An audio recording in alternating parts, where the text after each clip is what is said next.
प्यारे विद्यार्थियों, आज आपका पीएससी पार्ट फर्स्ट का सेकंड पेपर हम शुरू कर रहे हैं अकॉर्डिंग टू सिलेबस के हिसाब से। मैंने आप लोगों का जो सिलेबस है वो मैंने आपके ग्रुप में डाल दिया था। तो आपका सेकंड पेपर का जो सेक्शन बी है वहाँ से हम शुरू कर रहे हैं मिनरल्स, या जिसको आप खनिज कहते हैं, वहां से हम उसको शुरू करेंगे। आज हम मिनरल्स यानी आप इसको खनिज कहते हैं, हिंदी में आप इसको कहते हैं खनिज। हम थोड़ा सा डिफाइन करने का प्रयास कर रहे हैं आज। मिनरल को, खनिज को हम परिभाषित करने की कोशिश करेंगे। आप खनिजों के बारे में आपने पहले पढ़ा होगा, सुना होगा। खनिज क्या होते हैं, किसे खनिज कहते हैं, ये क्या काम आते हैं खनिज। भूविज्ञान में इन खनिजों का अध्ययन इतना महत्वपूर्ण क्यों है। तो इन सब चीज़ों को जानने से पहले सबसे पहले आपको खनिज को परिभाषित करना चाहिए, खनिज को एक डेफिनेशन देना चाहिए। तो उसके लिए आप खनिजों को परिभाषित करने के लिए आप कुछ महत्वपूर्ण बिंदु हैं, कुछ पॉइंट्स हैं 4-5, जिन पे आपको फोकस करना होगा, तभी आप किसी भी खनिज को परिभाषित कर पाएंगे। जैसा कि आप देख रहे हैं, हमने 5 पॉइंट लिखे हैं। पहला सॉलिड, दूसरा है नेचुरली अकरिंग, तीसरा है inorganic compound,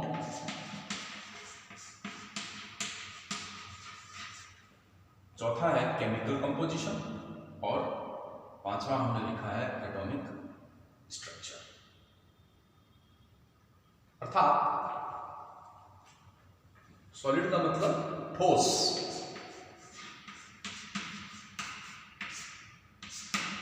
naturally occurring means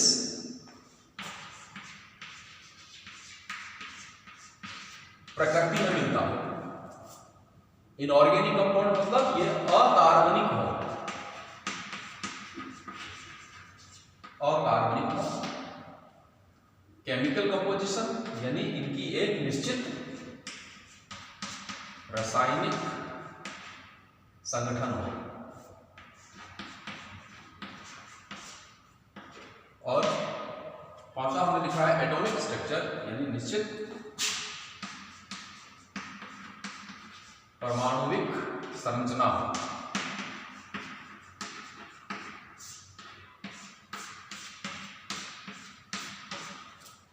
यानी खनिज हम उसे कहेंगे जो ठोस हो तथा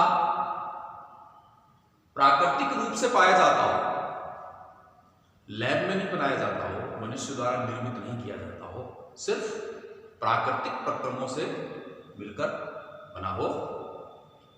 सबसे इंपॉर्टेंट तीसरा कि वो अकार्बनिक हो, कार्बनिक ना हो, ऑर्गेनिक ना हो, वो सिर्फ इनऑर्गेनिक को। आप जानते हैं इनऑर्गेनिक क्या होते हैं, ऑर्गेनिक क्या होते हैं। साथ के साथ उनमें उनका एक निश्चित रासायनिक संगठन भी होना चाहिए, जिसको कि आप सूत्र के द्वारा दर्शाते हैं, फार्मूला के द्वारा आप उसको दर्शाते हैं, और उनमें एक निश्चित परमाणुविक संरचना भी होना चाहिए। तो यदि किसी भी सब्सटेंस में, किसी भी चीज में ये सारी कंडीशंस पूरी होती हैं, तो आप उसको खनिज या मिनरल के नाम से जानते हैं। यानी कि वो ठोस होना चाहिए, प्राकृतिक प्रक्रमों से मिलकर बना होना चाहिए, उसमें वो अकार्बनिक तत्वों से मिलकर बना हो, उसमें निश्चित उसकी एक रासायनिक संरचना हो, साथ के साथ उनमें एक परमाणुविक संरचना यानी उनके एटम्स का जो कॉन्फ़िगरेंस है, जो विन्यास है, उसके परमाणुओं की जो व्यवस्था है वो निश्चित होनी चाहिए। तो जब इतने सारे फैक्टर्स यदि किसी भी चीज पर अप्लाई हो रहे हो तो आप उसको मिनरल या खनिज के नाम से जानते हैं। यदि लिक्विड होगा तो वो मिनरल्स की श्रेणी में नहीं आएगा। यदि मैनमेड है यानी लैब में बनाया गया है तो भी वो खनिज की परिभाषा के अंतर्गत नहीं आएगा। यदि वो ऑर्गेनिक कंपाउंड है तो भी वो, जैसे एग्जांपल के लिए कोल है, कोयला है, हम मानते उसको खनिज है, लेकिन वो खनिज की परिभाषा में नहीं आता। क्यों? क्योंकि वो अकार्बनिक नहीं है, वो कार्बनिक है, वो पेड़ पौधों से बनता है। तो अकार्बनिक का होना, जब भी हम किसी खनिज को परिभाषित करेंगे तो उसमें उसका इनऑर्गेनिक होना आवश्यक है। उसी तरह से केमिकल कंपोजिशन, उनकी एक निश्चित रासायनिक संगठन होना चाहिए। फॉर एग्जाम्पल के लिए जैसे क्वार्ट्ज खनिज है, क्वार्ट्ज,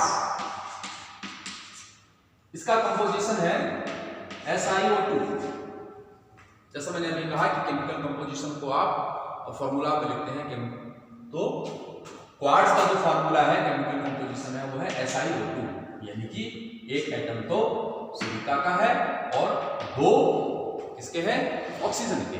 तो ये इसका एक निश्चित रासायनिक संगठन हुआ।